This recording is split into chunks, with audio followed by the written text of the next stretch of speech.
Shalom Aleichem. Hello, welcome. I'm Ben Kaplan, Director of Education at YIVO. It's wonderful to have you joining us today for the first lecture of our 2025 Yiddish Civilization lecture series. This is an annual series. We're in the seventh year of the series. We started it in 2019. The previous lectures from this series can be found on our YouTube channel, YIVO's YouTube channel. And we're really thrilled to have with us Jeffrey Shandler, who will be our first lecturer this summer. The series coincides with our annual summer program. We have about 80 students joining us from all around the world, both in person and online, studying Yiddish this summer. And the series is a wonderful part of the summer offerings we have here at YIVO. For those of you new to YIVO, YIVO is a very special place for the contemplation and celebration of Jewish history and culture. At the core of YIVO are our archives and library, which house some 24 million archival objects and over 400,000 volumes of books. And we carry our mission forward through public programs like these, classes, exhibitions, and more. So every Tuesday and Thursday this summer for the next few weeks, you can find a Yiddish Civilization lecture happening. The Tuesday lectures are generally delivered in English, and the Thursday lectures will actually be delivered in Yiddish. And again, you can find all of this on our YouTube channel after the lecture is delivered. So again, really wonderful to have with us Jeffrey Shandler, who's a dear colleague and friend of YIVO and the summer program. Jeffrey is the Distinguished Professor of Jewish Studies at Rutgers University. His publications include Adventures in Yiddishland, Shtetl, a Vernacular Intellectual History, Yiddish, a Biography of a Language, and Homes of the Past, if you can see it here, Lost Jewish Museum, which is available on YIVO's website through its online store. The YIVO store has this book in stock, and you can order it through the YIVO store. We're very proud to be carrying Jeffrey's work. And again, so grateful to have him with us today. So I will turn it over to you, Jeffrey, for your lecture, A Turning Point in Remembrance, YIVO in the 1940s. Thanks for being here. Thank you so much, Ben. Thank you all for tuning in from near and far.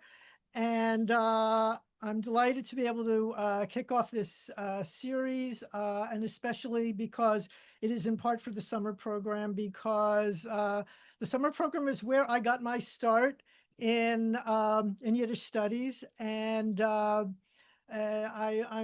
very much indebted to it intellectually and beyond. So it's great to have this opportunity to contribute something to the summer program and to YIVO today.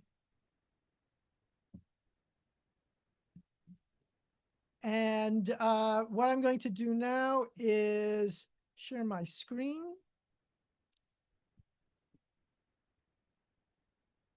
And I hope we are in business. So as you may well know, this year, the YIVO Institute is celebrating the centennial of its founding. And in looking back over its remarkable history, the 1940s, which is the focus of my talk today, stands out as the most crucial period in the Institute's 100 years. During this fateful decade, YIVO scholars endured the devastation of a genocide. They relocated the Institute's headquarters from Europe to the United States, and they endeavored to forge a new sense of purpose in response to the radically altered circumstances of world Jewry. And in doing so, they set the stage for YIVO's work through the rest of the 20th century and into the present one. Let me begin with some general background about YIVO, which may be known to some of you, but not all. So YIVO is a Yiddish acronym for Yiddischer Wissenschaftlicher Institut, the Institute for Jewish Research. It is an independent scholarly center founded in 1925 in the city of Vilna, then part of Poland. Today, it's called Vilnius, and it is the capital of Lithuania. The Institute was established by scholars working in various fields of the humanities and social sciences who wished to study the history and culture of East European Jews and their prevailing vernacular language, Yiddish. This was an area of study that until then had received scant attention from scholars in universities or other research centers. YIVO scholars saw the research as not only of intellectual importance, but also a value for the people whom they studied. Their approach was what we now would call engaged scholarship. YIVO hoped that its research would improve the lives of Jews dealing with multiple new opportunities and challenges in Eastern Europe in the years following World War I. YIVO leaders did not advocate for immigration as a way to address the challenges that these Jews faced, nor did they support either Zionists who repudiated the diaspora and sought to create a Jewish state in Palestine, or territorialists who aspired to establish a Jewish settlement elsewhere. Rather, the Institute's leaders believed that East European Jews should take pride in the length and breadth of centuries of Jewish accomplishments where they lived, both as foundational for their own lives and as an integral part of the region's social fabric. In this respect, YIVO exemplified the commitment of Jewish diaspora nationalist movements to the concept of Doekheit, literally here-ness, meaning the right and the value of Jews to live here, that is, wherever they found themselves, as citizens of their respective countries and as Jews enjoying their distinctive ways of life. Although YIVO's work centered on Jews in Eastern Europe, it was also committed to engaging the expansive international Yiddish-speaking diaspora, the result of decades of immigration to Western Europe, the Americas, South Africa, Palestine, and Australasia. To that end, YIVO established several branch offices in major immigrant communities. One of the first of these branches was created in New York in 1925, the same year that the Institute was founded, and it was called the Amerikaner Abteil, that is the American branch, or the Amabteil for short.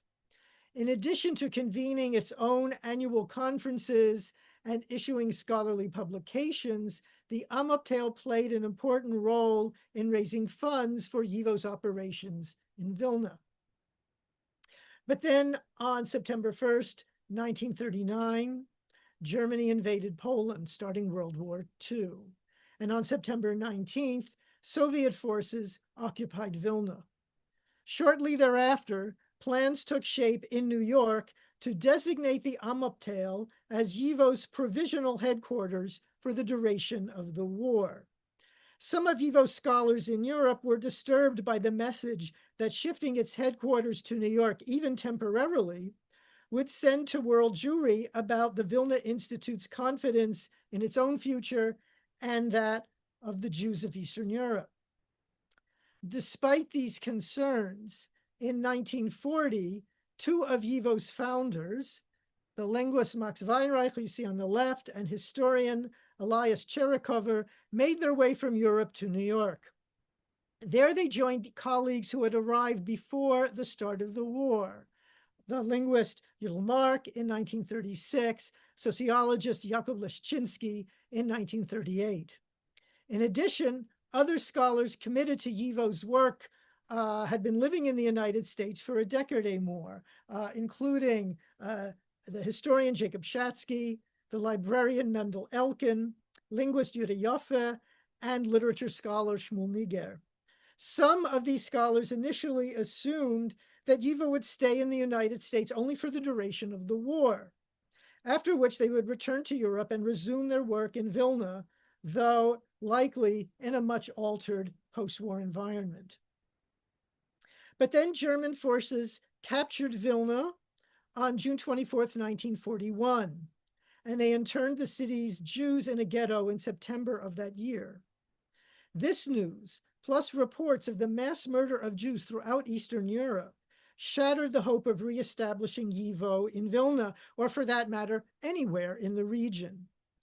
It became painfully evident to the scholars who had sought temporary refuge in New York that it would become the Institute's permanent home. In addition to grappling with the devastating news of lost families, colleagues, institutions, communities, indeed entire populations and their ways of life. This dire situation entailed contemplating a possible future for YIVO. At the time, YIVO had few resources in New York, a small staff of recent immigrants and refugees, a limited amount of office space, which was located in the headquarters of HIAS, the Hebrew Immigrant Aid Society, which was then on Astor Place. And they had relatively little in the way of library or archival collections, which had been central to its research efforts in Vilna. The Institute was also bereft of the Yiddish-speaking public of Eastern Europe that had been both the focus of its research and its core constituents. In the United States, YIVO faced multiple challenges. It needed to rebuild a scholarly community, collect material resources, locate adequate space in which to function, and cultivate support for its work among American Jews. Moreover, the Institute would need to reconceive its mission under grim, radically altered circumstances. East European Jewish life would remain YIVO's core subject of study, but no longer as an enduring home to centuries of experience and accomplishment. Indeed, the destruction of European Jewry would become a new topic of research. The Institute's scholarship also expanded to examine American Jews, especially Yiddish-speaking immigrants and their descendants. As YIVO's director of research, Max Weinreich played a leading role in setting the agenda for the Institute in its new home. In addition to being trained as a linguist, Weinreich was a dedicated Yiddishist. He advocated for the language's foundational role in the study of Ashkenazic Jews, past and present, in all fields of the humanities and social sciences. Weinreich's activism as an adolescent in the Yiddischer Arbeiterbund, the Jewish socialist political movement, grounded his commitment to supporting Jewish life in the diaspora and nurturing a secular Jewish culture in Yiddish. In New York, Weinreich took on the task of redefining YIVO's mission at what had become the start of a new epoch in Jewish life. This mission centered on the relationship between the East European Jewish past and the American Jewish present, which Weinreich regarded as interdependent, both intellectually and culturally. On one hand, he called for new scholarly attention to American Jews, both as a historical subject and even more so as a contemporary phenomenon. On the other hand, he insisted that the study of East European Jews was essential, not merely for YIVO scholars, but for the American Jewish public. Weinreich recognized early on that this conviction faced daunting challenges, which he addressed at YIVO's annual conference in 1941. This is a picture of the audience at this conference. In Vilna, he noted YIVO had enjoyed the commitment of the Jewish public to the Institute's work as a new center of Jewish intellectual life. Now, YIVO had to foster a similarly vibrant relationship with American Jews. However, Weinreich contended they lacked sufficient psychological resolve as Jews. He questioned their desires to assimilate into the American cultural mainstream. Even when Jews achieved complete equal rights, he argued, there still remains the question of reconciliation with the individual's personalities, their internal satisfaction. This could only be achieved, he argued, when we give American Jews the feeling that they are not better or worse than others, but are different. And that might not sound like a strange argument to make today, where we are quite familiar with the value of difference and of celebrating difference. But in 1941, this was a radical idea. It's fair to say it was decades ahead of its time. Lacking knowledge of Jewish culture and the benefits that Jews have long derived from it, American Jews only know, Weinreich said, the burden of being a Jew. In particular, he stated, young Jews regard Jews as a second-class people. To combat such damaging ideas and bolster American Jews' sense of self, it was YIVO's mission to provide them with the weapons of scholarly research, including the discrediting of anti-Semitic pseudo-scholarship. This was, Weinreich admitted, a daunting task. For at present, he observed, Jewish life is broken, and that which remains is dispersed. In order to integrate its research interests in Jewish life on both sides of the Atlantic, YIVO's study of American Jews emphasized connections to their Old World past. Consequently, immigrants proved central to several major research projects. For example, in 1942, YIVO launched an autobiography contest on the topic, Why I Left the Old Country and What I Have Accomplished in America. And this elicited some 250 entries. This is an example of a certificate that was sent to each person who submitted an autobiography to this contest. The Institute envisioned using these autobiographies as data for a study on the adjustment of Jewish immigrants to the American setting. A key issue for YIVO scholars was its continued commitment to Yiddish. But many American-born Jewish children and grandchildren of Yiddish-speaking immigrants did not know the language or held it in low esteem. YIVO proposed several projects aimed at promoting Yiddish among those Jews whose primary language was English. These included publishing an introductory Yiddish language textbook for college students, as well as an English-Yiddish dictionary. In 1943, YIVO moved its headquarters into a building of its own, which was located in Manhattan's Morningside Heights. There, the Institute mounted several exhibitions during the war years as a means of engaging New York's Jews in the Institute's work. Some of these were landmark displays, given both the material on view and the significance attached to it, shaped by the devastating impact of World War II on Europe's Jews.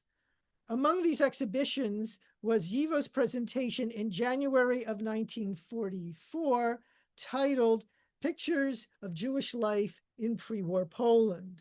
This was a display of photographs taken by Roman Wisniak in Eastern Europe during the late 1930s. YIVO explained that Wisniak took these photographs in an effort to obtain a permanent record of a way of life that was threatened with extinction. In doing so, this exhibition marks a turning point in how Wisniak's photographs were presented to the public. He had taken many of these pictures at the request of the American Jewish Joint Distribution Committee for its charitable and public relations campaigns on behalf of East European Jews who were struggling with economic hardship and anti-Semitic discrimination. But rather than identifying the photographs as instruments of fundraising or political action for the future of this population, YIVO's exhibition characterized these images as documents of a lost epoch. Viewing Wisniak's images thus became a memorial act, an understanding of their significance that endures to this day. The war's mass murder of East European Jews engendered YIVO's pioneering research in what would come to be known as the field of Holocaust studies. In 1940, the Institute's scholarly journal, YIVO Blätter, began to publish reports and primary documents pertaining to the Nazi-led persecution of European Jewry. Among the first of these was a description of the Warsaw Ghetto, including a map of its boundaries. In 1942, Max Weinreich began to publish articles in the journal examining the Nazi pseudo-scholarship that had provided intellectual support for Germany's anti-Semitic policies. This work culminated in his book-length study, Hitler's Professoren, Hitler's Professors, which first appeared in YIVO Blätter in 1946, and then was published in English translation later that year. Following the liberation of Vilnius by the Red Army in the summer of 1944, YIVO scholars in New York learned that German forces had destroyed the Institute's headquarters prior to their retreat. This was what was left of the building. And most of its vast holdings had been transported to Germany. Only after the war were these scholars able to learn fully the fate of the Institute's Vilna headquarters. When German forces captured the city in June 1941, they murdered thousands of its Jewish civilians before establishing a ghetto in early September of that year.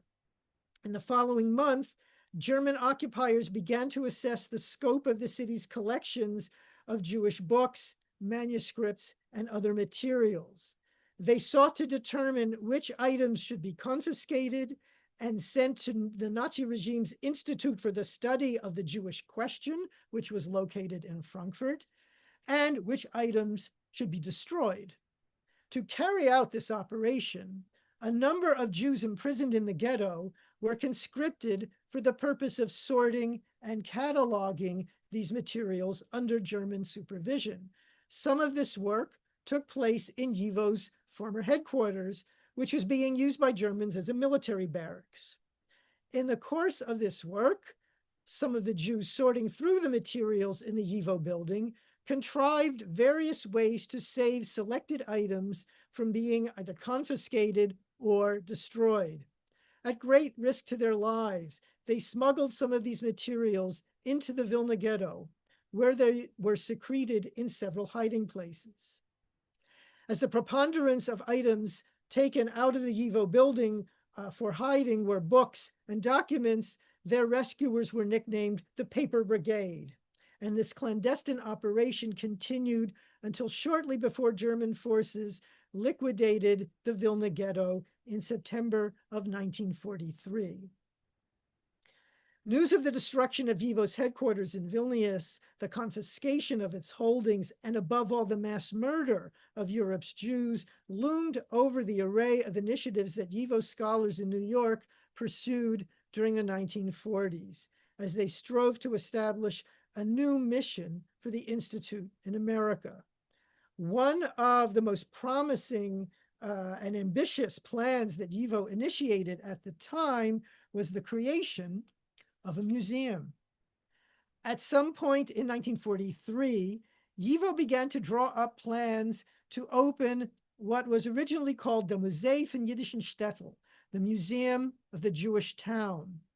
YIVO characterized this project as a museum for posterity, devoted to the destroyed Jewish towns in Eastern Europe.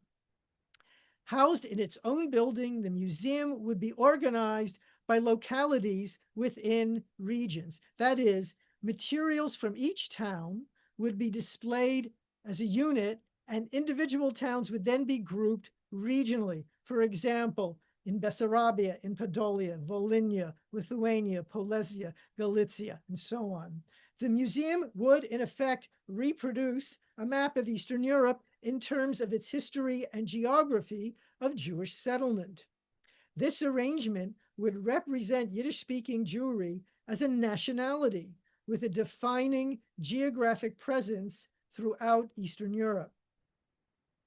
In January of 1944, YIVO announced to the public the plans to create what was then called the Museum von die Alte Heimen. In English, they called it the Museum of the Homes of the Past. YIVO distributed a pamphlet describing the project and appealing to American Jews for donations of materials to the museum. It would be of great value for all American Jews, the pamphlet explained, especially those who had immigrated from Eastern Europe. Moreover, the museum could have great significance for the education of younger generations of Jews in America who knew too little about the world from which their parents and grandparents had come. The museum would also be an important resource for researchers seeking the undistorted truth about Jews and Jewishness, especially with regard to Eastern Europe. The pamphlet listed the kinds of items YIVO wished to collect for the museum, and this was also itemized in the Institute's bilingual newsletter as follows. They were looking for photographs, for letters, documents, and publications, for ethnographic information, including descriptions of communities and of singular types of people, songs, proverbs, sayings, jokes, local linguistic idioms, and objects connected with traditional Jewish life in the Old World, including ritual items and clothing. Realizing that some people would be reluctant to part with items in their possession that the Institute sought for the museum, YIVO tried to reassure potential donors of the greater value in contributing materials to the museum and asserted the importance of doing so as a duty to the Jewish people. In its newsletter, the Institute explained, "It's easy to recognize the importance of the museum, but it is often not so easy to give up objects that are valuable because they remind one of one's childhood, because they are tied to recollections of those with whom one was close. We understand and value this, but the museum is the only place where these objects will be preserved and not become lost. Moreover, it is a national obligation to give to the museum everything that can have some historical value. This national imperative must be placed higher than personal sentiments."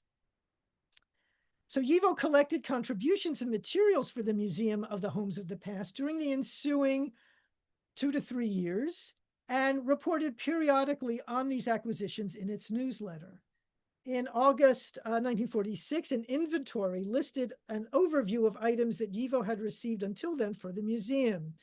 Over 700 photographs from dozens of different locations, plus collections of folk songs, descriptions of individual towns, letters, documents, as well as a small number of objects from religious and traditional life. Starting in 1949, some of the photographs collected for the museums were published in the New York Yiddish daily Der Tag every Sunday, where they appeared under the heading Yiddish Bilder von der Alter Heim, pictures of Jewish life, Jewish pictures from the old world. The newspaper's printing of these weekly sets of images appeared to be the last public presentation, albeit an oblique one, of the museum project, because around this time, it seems that this museum idea had been shelved permanently. It's not clear why YIVO abandoned its plans for the Museum of the Homes of the Past. But among possible reasons for doing so was that during the 1940s, the Institute turned its attention to other major urgent priorities. First, YIVO spent years, starting in 1942, seeking to recover materials that had been looted from its Vilna headquarters by German forces during the war. After extensive negotiations, including with the United States military and State Department, these materials arrived in New York in 1947.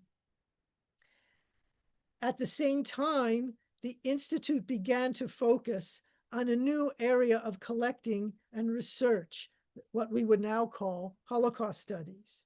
In January of 1947, the Institute opened an exhibition in its headquarters titled Jews in Europe, 1939 to 1946. The exhibition was the largest one that the New York YIVO had ever organized, presenting thousands of individual items. What you see here is just one of a series of installations that filled the entire building.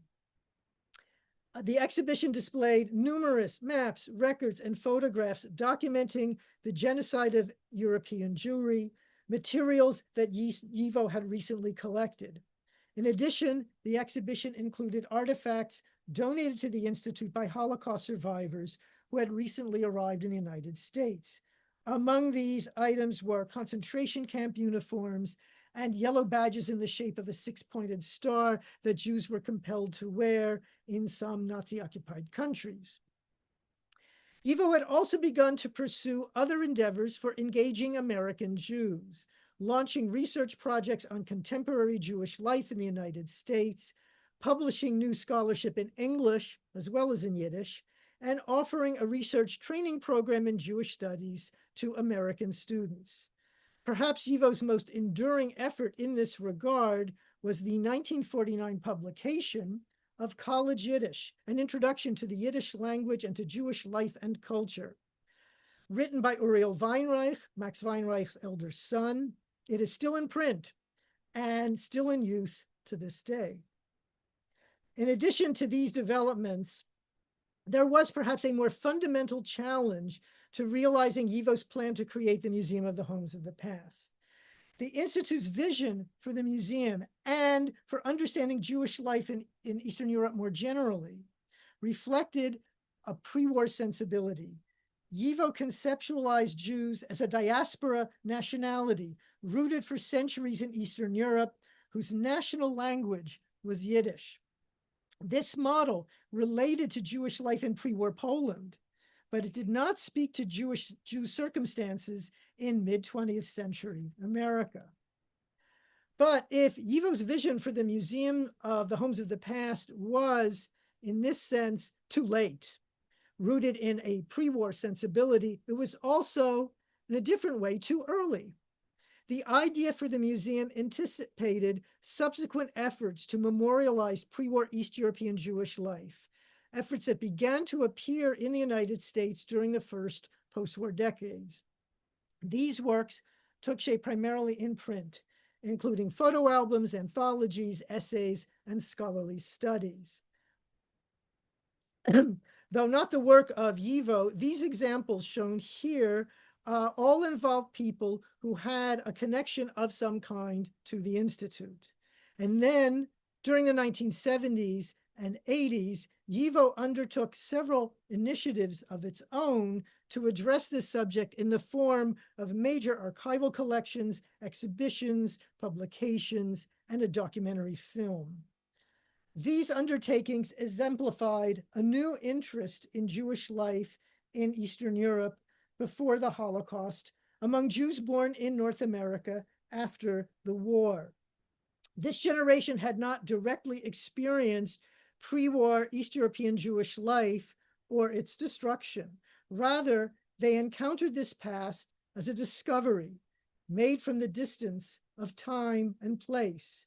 Members of this generation were enriched both personally and intellectually by culturally mediated engagements with their ancestral past, whether it was through listening to family stories or studying Yiddish language and literature, or performing klezmer music and Yiddish folk songs, or researching vintage photographs.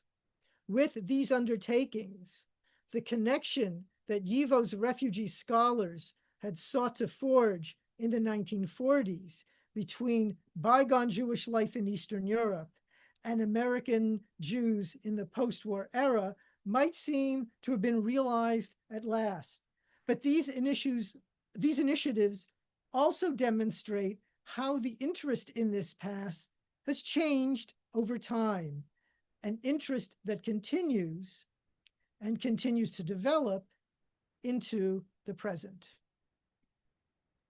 Thank you. Thank you so much, Jeffrey, for that fascinating talk. There's so much important information here, and I hope we have a chance to get into a good chunk of it.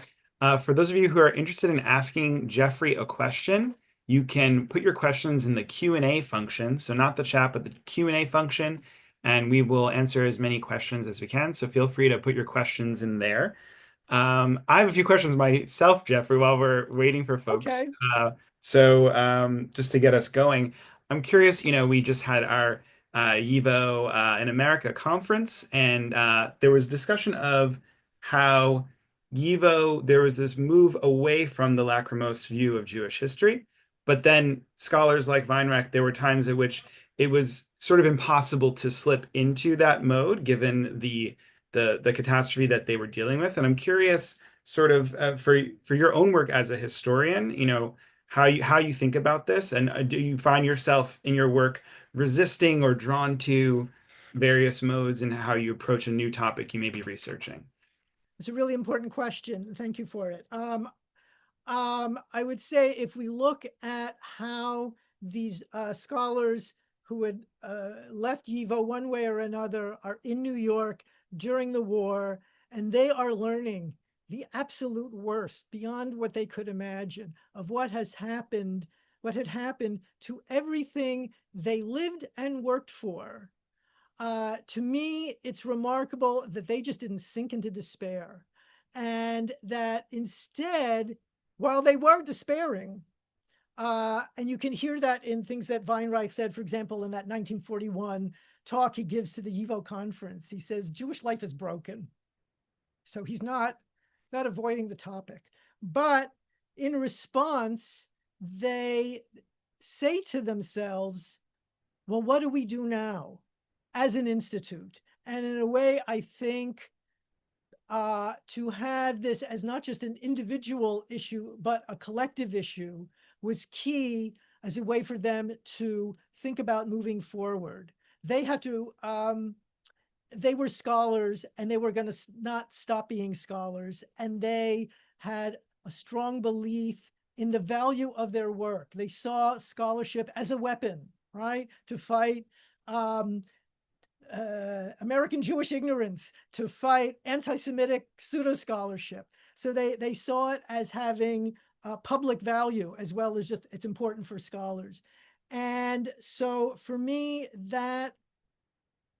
that's really inspirational to, on the one hand, not lose track of what was lost. And this book about the Museum of the Homes of the Past, which you kindly mentioned at the beginning, is a book about loss on multiple levels, including the fact that the museum is lost, never happened. But coming to terms with loss and how people engage loss as a motivation for moving forward in a productive way. To me, that's really inspirational generally, and for me as a scholar looking at materials that sometimes can be very sad. But I think, one of the things Weinreich said in another one of these talks he gave at a YIVO conference, I think in 1943, and he was talking about Wissenschaft, the Yiddish word for research. And he said, Wissenschaft is Wissenwirtschaft. Research is knowledge that creates. And the creative response, to me, is really key and something that I very much took to heart. Thank you for that. Mark Slobin has a question about, or asks if you can talk about the Language and Culture Atlas a bit. Okay. The Language and Culture Atlas is a project initiated by Uriel Weinreich, who I mentioned wrote College Yiddish when he was 23 years old, went on to do, he had just finished college himself when he wrote this textbook. He went on to become a formidable force for Yiddish linguistics, and in the field of linguistics, the study of bilingualism and the study of semantics. And one of the projects that he initiated at Columbia University, what was called the Language and Cultural Atlas of Ashkenazic Jewry, which involved interviews that were conducted in the post-war years with people who had grown up in various locations across Europe who were native Yiddish speakers. And hundreds of people were interviewed, not only Eastern Europe, but Central and Western Europe, to get a sense of the full expanse of Yiddish, even in places where it was really no longer the robust language it had once been in the pre-World War II period. But there were people from Germany, from the Netherlands, from Alsace, and who spoke what was called Western Yiddish. And they were interviewed extensively about the language they used in daily life. Hundreds of questions that elicited not only information about vocabulary, information about Yiddish dialect, Yiddish grammar, but also along the way, Yiddish lore that was embedded in linguistic terms. And the idea was to use this to realize a geographic vision of Yiddish over time. And what he was doing actually as a linguist was revolutionary, because there were other language atlases that were documenting dialects. There were a lot of those done for various languages, and they were focusing on the language of the present. And Weinreich said, I'm going to use the language of the present, or the recent present, to understand the history of this language over time, because it will be reflected in the shape of the language today. You can work your way back into how this language took shape and how it developed its own geography. So this linking of historical linguistics and contemporary linguistics was the accomplishment of the Atlas. Sadly, Uriel Weinreich did not live to complete this. He died at a very young age, but over the decades, the Atlas was published, and online versions of it have been created, and it's an astonishing resource. And the papers for it are in Columbia University's library. It really is quite astonishing. The next question, the founders of YIVO and the leaders in the 1940s anticipated the move towards social history and were ahead of the curve in valuing the study of popular culture. What prompted and shaped their innovative approach to history? Yeah, it's a good question. I think first of all, they were working interdisciplinarily from the get-go. Even though they all had trainings in a discipline, they saw the Institute as a place where you do interdisciplinary work in a way that, again, this is very fashionable. It's been very fashionable, at least, in word, for some time, not when they were starting out this institute. So they really were ahead of the curve in thinking about how do you get a composite picture of a culture, past and present, through various disciplinary approaches. And I think also because they were studying a vernacular culture, a culture that did not have official status anywhere, it was not a national language in the conventional sense, although they were sort of asserting, it's like, no, this is our national language. That thinking, because their subject is thinking outside the box about a subject that most people didn't think was worth studying at all, encouraged this kind of innovative approach to say, we want to understand the value of this culture in its fullness, and especially that it's rooted in the language of daily life. And so that encouraged them to do what we would now call social history and popular culture, because daily life, the study of daily life was sort of the core of what they were doing from the get-go. Absolutely. Next question. Could you comment briefly on how YIVO's leadership interfaced and perhaps facilitated the work of other Jewish institutions evolving in the diaspora, e.g. in Israel and later the U.S. National Holocaust Museum? Okay, so in interwar Poland, there were other places where there was this kind of scholarship going on about East European Jewish life. There was a research institute in Warsaw. There was scholarship going on in the Soviet Union in multiple locations. In Poland, there's some give and take between these two, what becomes the Jewish Historical Institute in Warsaw, and YIVO, but to some extent, their orientations are somewhat different, but they're paying attention to each other. With the Soviet Union, it was more complicated because the movement of people and of materials across that border was very restricted.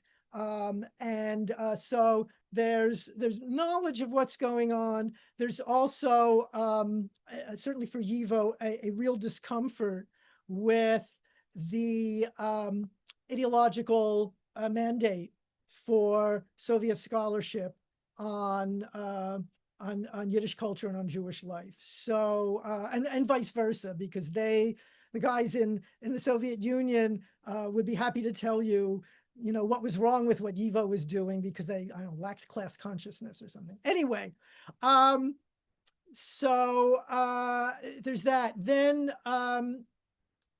certainly right after the war, YIVO collaborates with Yad Vashem on publishing key foundational resources for the field that becomes Holocaust studies. It's a term that's not in place yet, but there's that connection. So, and then what eventually happens in the United States is that YIVO begins to attract teachers and scholars from on an individual basis, not so much an institutional basis, from abroad and from other places in the United States, so that it does become a kind of hub especially for people interested in the study of Yiddish literature and culture. So there's to some extent, there's always a sense of a distinctive mission and autonomy, but to some extent, an awareness of not only what other institutes are doing, but when it is of value to look for ways to share resources. In terms of the Holocaust Museum, that's certainly resource sharing goes on. But again, there's the separate mission, as important as Holocaust studies is and has been for YIVO. It is not their only interest by any means. And you can see even early on that, so for example, that exhibition, Jews in Europe, 1939 to 1946. Why 1946? They included in the exhibition how Jewish life is being rebuilt. And so to them, how Jewish life would continue was as essential as, how was it decimated by a genocide? So I think that indicates early on a different understanding of what it means to study what we now call the Holocaust. Thank you. There are a couple of questions here about the objects themselves, about what happened to all the objects that were donated. Where are they inventoried? Were they returned to the donors? Were some of them recycled and reused in the Jews in Europe exhibition? Where are the objects? Well, that was my first question when I started working on this. And so, so here's the thing. At a certain point, when, after they've decided they're not going to go ahead with this museum, but they have all these objects. They've been donated to YIVO. And what they do is integrate them into other collections, which is what archives do all the time. As collections grow, as collection policies change, as best practices are developed, and you get, things that were originally accessioned for a particular collecting endeavor, they wind up somewhere else. It happens all the time. Only in a few cases did the metadata that tracks these objects include the fact that they were originally donated for the museum. would they had included that all the time, but they didn't. And this reflects a sense of, well, what was important, for example, with photographs, you know, who's in the picture or what's in the picture, where was it taken, when was it taken, sometimes who donated it, but seldom why it was donated. That's not actually surprising. But I was able to find here and there some of the photographs. If I had wanted to make it my life's work, I could probably do a lot of detective work to find them. But at a certain point, what mattered was this was integrated into other collections and did wind up in other exhibitions and in other projects. So I showed this last slide had this picture of Image Before My Eyes. The exhibition, the book, the film, a lot of those photographs would have come from that collecting effort, doubtless. As for objects, those two were, not necessarily, in the most cases, does the cataloging information indicate that they were donated for this project? But I did find a couple of them, and it was interesting to see them. But interestingly, they did not get a lot of objects, a lot of papers, a lot of photographs, and it's actually not surprising to me that they didn't get a lot of objects. The follow-up question to that was about whether there's some kind of provenance trail, but it sounds like in some cases, yes, in some cases, perhaps not. The trail runs cold, but we can piece together parts of the origins. So for example, there's this inventory that was done of what they had up until, was it August of 1946, something like that. From that, one could then go location by location and see if, based on what's listed in the